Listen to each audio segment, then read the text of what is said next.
৬.৫ মাস পর ৫-এর নিচে নামল করোনা সংক্রমণ। দ্বিতীয় ঢেউ মোকাবেলায় সরকারের সাফল্যে স্বাস্থ্যমন্ত্রীর স্বস্তি।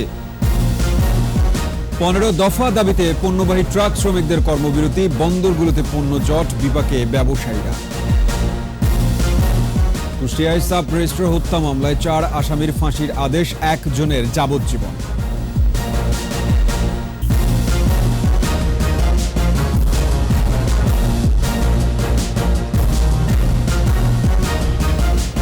শুনছিলেন ফার্স্ট সিকিউরিটি ইসলামী ব্যাংক লিমিটেড সংবাদ শিরোনাম। আমন্ত্রণ ২১ দেশের সংবাদে, আপনাদের সাথে আছে আমি সাব্বির আহমেদ।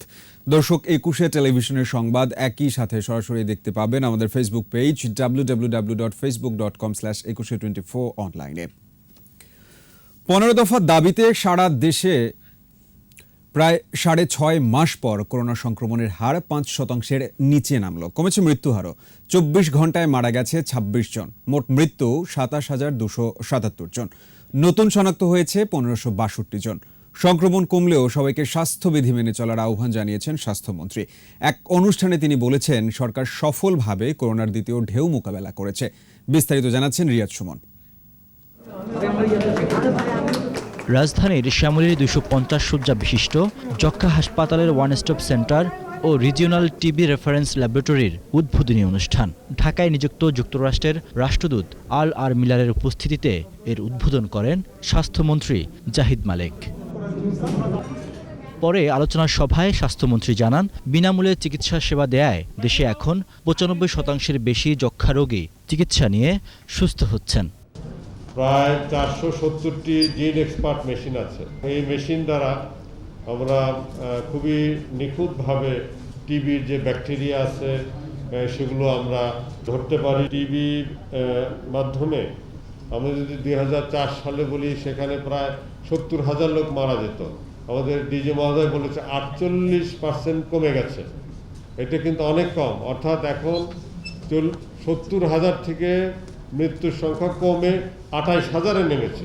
আর সরকারের সময়োপযোগী পদক্ষেপের কারণে করোনায় মৃত্যুহার অনেক কমে এসেছে বলেও দাবি করেন স্বাস্থ্যমন্ত্রী। তো করোনা এখন আপনারা জানেন, বাংলাদেশে এখন এই দ্বিতীয় ওয়েভ আমরা ইনশাল্লাহ নিয়ন্ত্রণ আমরা করতে সক্ষম হয়েছি। গতকাল ৫.৫ ছিল আর কি সংক্রমণের হার, আর মৃত্যু খুব কম ছিল, ৩৫ ছিল। এদিকে স্বাস্থ্য অধিদপ্তর জানিয়েছে, গত ২৪ ঘন্টায় দেশে করোনা সংক্রমণের হার ৪.৬৯। একদিনে মারা গেছে ২৬ জন। এ নিয়ে করোনায় এ পর্যন্ত ২৭,২৭৭ জনের মৃত্যু হলো। নতুন করে শনাক্ত হয়েছে ১,৫৬২ জন। মোট শনাক্ত ১৫,৪৫,৮০০ জন। রিয়াদ সুমন, ২১ টেলিভিশন, ঢাকা। ১৫ দফা দাবিতে সারা দেশে ৭২ ঘন্টার কর্মবিরতি পালন করেছে Bangladesh truck cover van prime mover পণ্য পরিবহন মালিক অ্যাসোসিয়েশন ও বাংলাদেশ ট্রাক চালক শ্রমিক ফেডারেশন। কর্মবিরতি চলাকালে বিক্ষোভ মিছিল ও সমাবেশ করেছে শ্রমিকরা। শ্রমিকদের কর্মবিরতিতে বিপাকে পড়েছে ব্যবসায়ীরা। স্থবিরতা দেখা দিয়েছে বন্দরগুলোতে। প্রতিনিধিদের সহায়তায় আরও জানাচ্ছেন মাসুম আলিসা। সহজ শর্তে ড্রাইভিং লাইসেন্স, সড়কে চাঁদাবাজি বন্ধ সহ ১৫ দফা দাবি শ্রমিকদের। কর্মবিরতি পালন নিয়ে চট্টগ্রামের কদমতলীতে দুই পক্ষের মধ্যে পাল্টাপাল্টি ধাওয়া। পরিবহন মালিক শ্রমিকদের আরেকটি পক্ষ ২৭ সেপ্টেম্বর থেকে দেশ জুড়ে একই রকম কর্মসূচি দিয়েছে। গাড়ি বন্ধ থাকায় স্থবিরতা দেখা দিয়েছে চট্টগ্রাম বন্দরে। বিপাকে পড়েছে আমদানিকারক, C&F এজেন্ট, শিপিং এজেন্ট সহ বন্দর ব্যবহারকারীরা। খুলনায় সকাল থেকে শ্রমিকদের একাংশের কর্মবিরতি চলছে। কর্মবিরতির আওতায় প্রায় ২,০০০ ট্রাক চলাচল বন্ধ রয়েছে। এতে বিপাকে পড়েছে ব্যবসায়ীরা। দাবি না মানা হলে পরবর্তীতে আরও কঠোর কর্মসূচির হুঁশিয়ারিও দিয়েছেন তারা। সকাল থেকে বরিশাল ঢাকা মহাসড়কের রহমতপুর বিমানবন্দর এলাকায় বিভিন্ন জেলা থেকে আসা truck, covered van, prime mover, mini truck ও পিকআপ একত্রিত হয়। পরে মালিক অ্যাসোসিয়েশন ও ট্রাক চালক শ্রমিক ফেডারেশনের নেতারা দাবির পক্ষে বিক্ষোভ মিছিল করে। চুয়াডাঙ্গায় সকাল থেকে জেলার সবকটি রুটে বন্ধ রয়েছে ট্রাক ও কাভার্ড ভ্যান সহ পণ্যবাহী পরিবহন। কর্মবিরতিতে বেনাপোল বন্দরে চরম অচলাবস্থা। আমদানি রপ্তানি বাণিজ্যে পড়েছে বিরূপ প্রভাব। বন্দর এলাকায় আটকা পড়েছে প্রায় ২,০০০ পণ্যবাহী ট্রাক। নষ্ট হচ্ছে পচনশীল পণ্য। কর্মবিরতিতে নাটোরের covered van, truck, mini truck সহ পণ্যবাহী পিকআপ মালিক ও শ্রমিকরা। পাবনায় কেন্দ্রীয় বাস টার্মিনাল এলাকায় অবস্থান নেয় সংগঠনের নেতাকর্মীরা। দাবির পক্ষে মিছিল সমাবেশ করে তারা। তবে গাজীপুর মহাসড়ক দিয়ে পণ্যবাহী ট্রাক চলাচল করতে দেখা গেছে। ঢাকা টাঙ্গাইল মহাসড়কের চন্দ্রা কালিয়াকৈর বাইপাস দিয়ে সকাল থেকে উত্তরবঙ্গ সহ বিভিন্ন রুটের পণ্যবাহী ট্রাক ও অন্যান্য ট্রাক এবং কাভার্ড ভ্যান চলাচল করছে। মাসুম আলিসা, 21 টেলিভিশন। কুষ্টিয়ায় সাব রেজিস্ট্রার নূর মোহাম্মদ শাহ হত্যা মামলায় 4 আসামির ফাঁসি ও 1 জনের যাবজ্জীবন কারাদণ্ড দিয়েছে আদালত। কুষ্টিয়ার অতিরিক্ত জেলা ও দায়রা জজ আদালতের বিচারক তাজুল ইসলাম এ রায় দেন। এ সময় 5 আসামি আদালতে উপস্থিত ছিলেন। আদালত সূত্র জানায়, কুষ্টিয়ার সদর সাব রেজিস্ট্রার নূর মোহাম্মদ শাহকে 2018 সালের 8 অক্টোবর রাতে কুষ্টিয়া শহরের আড়ুয়াপাড়া এলাকার কুপিয়ে হত্যা করা হয়। এ ঘটনায় নিহতের ভাই কামরুজ্জামান শাহ বাদী হয়ে থানায় মামলা করেন।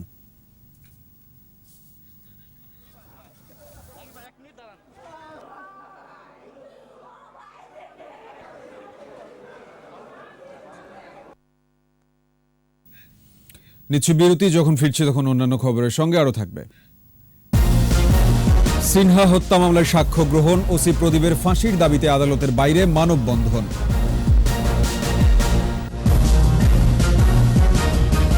আমন্ত্রণ আবারও 21 দেশের সংবাদ। অবসরপ্রাপ্ত মেজর সিনহা হত্যা মামলার 10ম সাক্ষী হাফেজ জহিরুল ইসলামের সাক্ষ্য গ্রহণ শুরু হয়েছে। এদিকে ওসি প্রদীপ সহ সব আসামির ফাঁসির দাবিতে কক্সবাজারে মানববন্ধন করেছে নির্যাতিত পরিবারগুলো।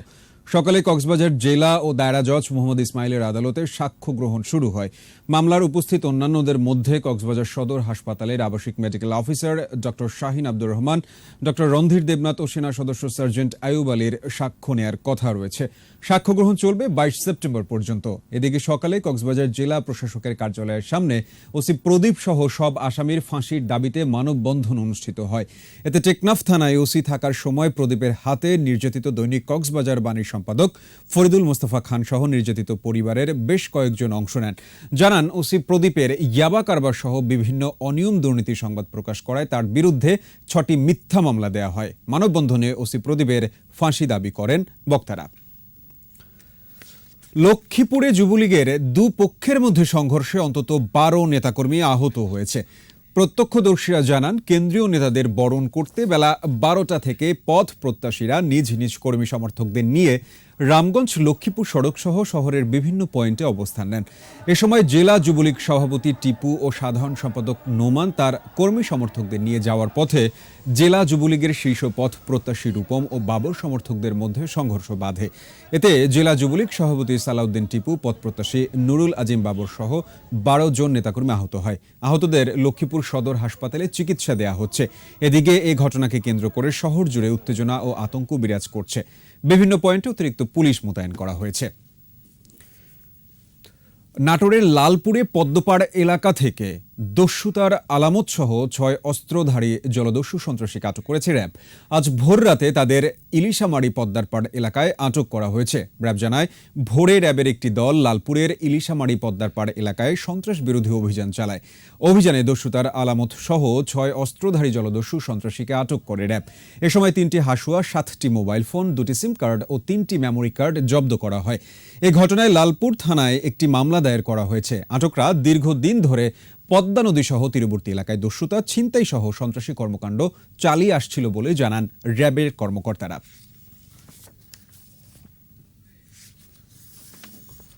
নাটোরের লালপুর থেকে ইমো হ্যাকার ও বিকাশ প্রতারক চক্রের 6 সদস্যকে গ্রেফতার করেছে র্যাব।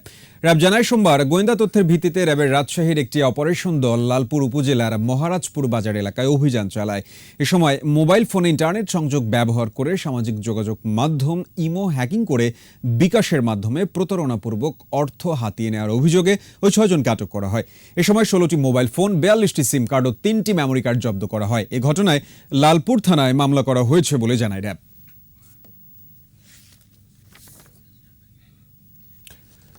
বাগেরহাটে আশঙ্কাজনক হারে বাড়ছে শিশুরোগ।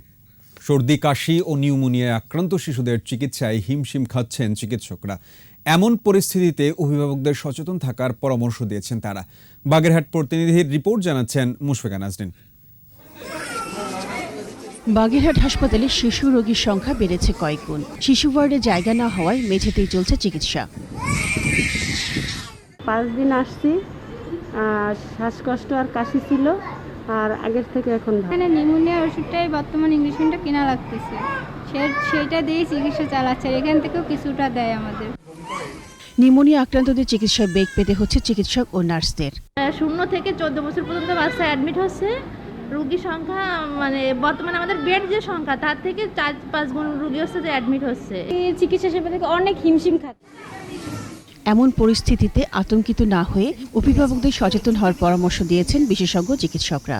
প্রতিদিন আউটডোরে প্রায় 200 মতো আমরা শিশু রোগী তারা সেবা নিচ্ছে আমাদের হাসপাতাল থেকে। সিজন চেঞ্জ, মাঝে মাঝে বৃষ্টি, মাঝে মাঝে গরম, মাঝে মাঝে খুব ভ্যাপসা গরম, ভাদ্র মাসের গরম, তো বাচ্চারা আসলে খুব দ্রুত ঘেমে যায়, তো ওই ঘাম থেকে সংক্রমণটা হয় সবচেয়ে বেশি। গত 1 মাসে বাগেরহাট সদর হাসপাতালে চিকিৎসা নিয়েছে প্রায় 6000 শিশু। মুশফিকা নাজনীন, 21 টেলিভিশন। দুর্নীতিবাজ, জঙ্গি ও সন্ত্রাসীদের সাথে নিয়ে বিএনপির আন্দোলনের ঘোষণা জনগণের সাথে প্রতারণা ছাড়া আর কিছুই না বলে মন্তব্য করেছেন জাসদ সভাপতি হাসানুল হক ইনু। দুপুরে ভেড়ামারা উপজেলার বামনপাড়া সরকারি প্রাথমিক বিদ্যালয়ের নতুন একাডেমিক ভবনের উদ্বোধনে সাংবাদিকদের প্রশ্নের জবাবে তিনি একথা বলেন। এ সময় অপর এক প্রশ্নের জবাবে ইনু বলেন, সংঘবদ্ধভাবে সাংবাদিকদের ব্যাংক অ্যাকাউন্ট তলব করা মানে সংবাদপত্রের স্বাধীনতায় ধমক দেয়া। এছাড়া প্রশাসনের ভেতরে দুর্নীতিবাজ সিন্ডিকেট সরকারের উন্নয়নের সুফল ধ্বংস করার চেষ্টা করছে বলেও মন্তব্য করেন ইনু।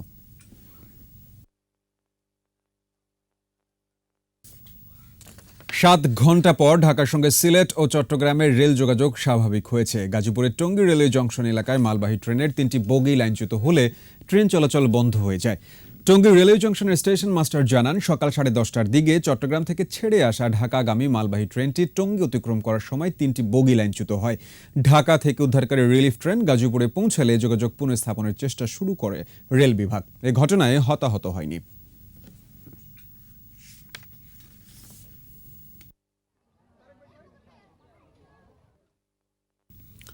বাগেরহাটে প্রতিমা বিসর্জনের মধ্য দিয়ে বিশ্বকর্মা পুজো শেষ হয়েছে। সন্ধ্যায় বাগেরহাট জুয়েলারি মালিক সমিতির ব্যানারে শহরে কর্মকর পট্টি থেকে হাতি ও বাদ্যযন্ত্র নিয়ে একটি র্যালি বের হয়ে সড়কের বিভিন্ন দিক প্রদক্ষিণ করে। পরে ভৈরব নদীতে বিশ্বকর্মা পূজার প্রতিমা বিসর্জন দেয়া হয়।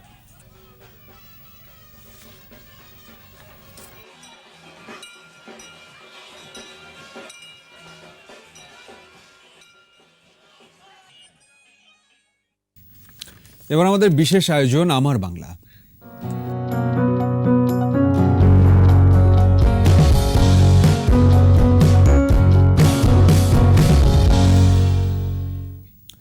মৌলভীবাজার জেলায় রয়েছে প্রায় 90টিরও বেশি ক্ষুদ্র নৃগোষ্ঠী। সংরক্ষণের অভাবে অনেক জাতি হারিয়ে ফেলেছে তাদের নিজস্ব ভাষার বর্ণ। এই বর্ণগুলো রোমান ভাষায় ছাপিয়ে কয়েক হাজার বই বিতরণ করেছে শ্রীমঙ্গল উপজেলা। মৌলভীবাজার প্রতিনিধি বিকুল চক্রবর্তীর রিপোর্ট জানাচ্ছেন মাসুম আলাইসা। ককে কোক, খকে সাম, গকে লাই, ঘকে মিত, উমকে পা। এভাবে মণিপুরি, খাসি, সাদ্রি সহ 5টি আদিবাসী জাতিগোষ্ঠীর শিশুরা পড়ছে বাংলা ভাষার পাশাপাশি তাদের নিজস্ব ভাষার হরফের বই। মণিপুরীদের, মেইতেইদের যে বইগুলো দেওয়া হয়েছে স্কুলে, সেখান থেকে আমাদের অনেক উপকার হয়েছে। স্কুলে দেওয়ার কারণে বইগুলো বাচ্চাগুলো বাসায় পড়তে পারতেছে। আমার ভাষার বই পেয়েছি, আমি পড়তেছি। স্কুলের বইয়ের সাথে সাথে আমি আমাদের মণিপুরি ভাষার স্বরলিপিও পড়তে পারছি। ছেলেমেয়েগুলা নিজের ভাষার বই পড়তে পারতেছে। মৌলভীবাজারের 7 উপজেলায় প্রায় লাখো আদিবাসীর বাস, যাদের বেশিরভাগের বসবাস শ্রীমঙ্গলে। এর মধ্যে খাসি, মণিপুরি, গারো, সাদ্রি, সাঁওতাল, মুন্ডা, ত্রিপুরা ও পাঙ্গন সহ 37টি জাতি রয়েছে সরকারি তালিকায়, যাদের প্রত্যেকেরই ছিল নিজস্ব ভাষা ও সংস্কৃতি, যা আজ বিলুপ্তির পথে। আমাদের বাচ্চারা যেন আমাদের ভাষা দিয়ে শিক্ষা পায়। আমাদের কোনো নিজস্ব বিদ্যালয় নেই। ঘরের ভিতরে আমরা ভাষা বলা হয়, আর স্কুলে আমরা এটা প্রচলন করতে পারি না। এই পাঠ্যপুস্তক আমাদের নিজের ভাষায় যাতে অনুমোদিত হয়। এই বই পড়ানোর জন্য আমাদের টিচার অনেক সংকট। তাদের এই ভাষা পড়তে পেরে তারা যে আনন্দিত, উল্লাসিত, সেই ভাষাটা ভাষায় প্রকাশ করার মতো নয়। প্রায় বিলুপ্ত হয়ে যাওয়া এসব ভাষা সংরক্ষণে এগিয়ে এসেছেন শ্রীমঙ্গল উপজেলা নির্বাহী কর্মকর্তা নজরুল ইসলাম। তিনি বাংলাদেশ ও ভারতের বিভিন্ন জায়গা থেকে মণিপুরি, খাসি, সাদ্রি সহ 5টি জাতিগোষ্ঠীর স্বরলিপি সংগ্রহ করে বই আকারে প্রকাশ করেন। এরপর 84টি স্কুলে তা দেন। আমরা 5টি মাতৃভাষার বই আমরা প্রকাশ করেছি। বিভিন্নভাবে সংগ্রহ করে আমরা এই বই প্রকাশ করে তাদেরকে আমরা পৌঁছেছি। নিজেদের ভাষায় বই পেয়ে খুশি তারা। চেষ্টা করব যে নিজের ভাষাতে নিজের আমরা জানতে পারি। ভাষা সংরক্ষণের এ ধরনের উদ্যোগ দেশের অন্যান্য ক্ষুদ্র নৃগোষ্ঠীর মধ্যেও ছড়িয়ে যাবে এ প্রত্যাশা তাদের। Masuma Lisa, 21 television. এবার চট্টগ্রাম সংবাদ।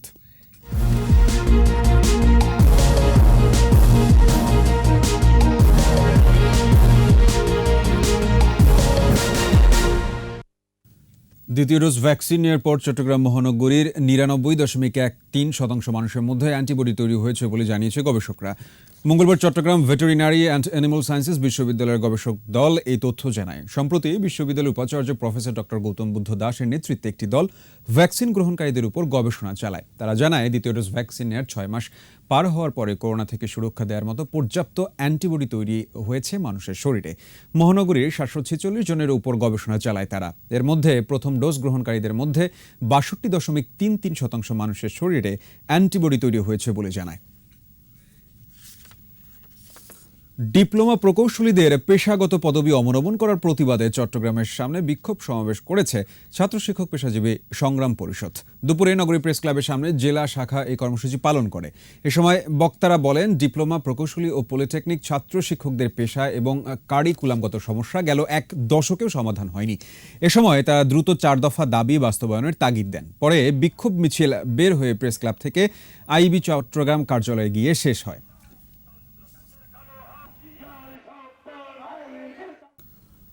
আসন্ন শারদীয় দুর্গোৎসব নিরাপদে ও আনন্দের সঙ্গে উদযাপনে পূজা উদযাপন পরিষদ নেতাদের সঙ্গে বৈঠক করেছেন Chittagong city mayor Mohammad Rezaul Karim Chowdhury. City কর্পোরেশনের পুরনো ভবনের কেবি আব্দুল সাত্তার মিলনায়তনে অনুষ্ঠিত এই বৈঠকে মেয়র বলেন, সব ধর্মের মূল কথা হচ্ছে মানবিকতা এবং শান্তি প্রতিষ্ঠা। সমাজে যখন অত্যাচার, অনাচার ও বিশৃঙ্খলার সৃষ্টি হয়, তখনই অসুর বিনাশে দেবী দুর্গার আবির্ভাব। ধর্মের এই বাণী সবাইকে মেনে চলার পরামর্শ দেন তিনি। এ সময় উপস্থিত ছিলেন মহানগর পূজা উদযাপন পরিষদের সভাপতি লায়ন আশিস ভট্টাচার্য, সাধারণ সম্পাদক হিলোল সেন উজ্জ্বল সহ আরও অনেকে। আর এই সাথে শেষ করছে 21 দেশের সংবাদ। যাবার আগে ফার্স্ট সিকিউরিটি ইসলামী ব্যাংক লিমিটেড সংবাদ শিরোনামগুলো আরও একবার। 6.5 মাস পর 5-এর নিচে নামল করোনা সংক্রমণ। দ্বিতীয় ঢেউ মোকাবেলায় সরকারের সাফল্যে স্বাস্থ্যমন্ত্রীর স্বস্তি। 15 দফা দাবিতে পণ্যবাহী ট্রাক শ্রমিকদের কর্মবিরতি, বন্দরগুলোতে পণ্য জট, বিপাকে ব্যবসায়ীরা। কুষ্টিয়ায় সাব রেজিস্ট্রার হত্যা মামলায় 4 আসামির ফাঁসির আদেশ, 1 জনের যাবজ্জীবন।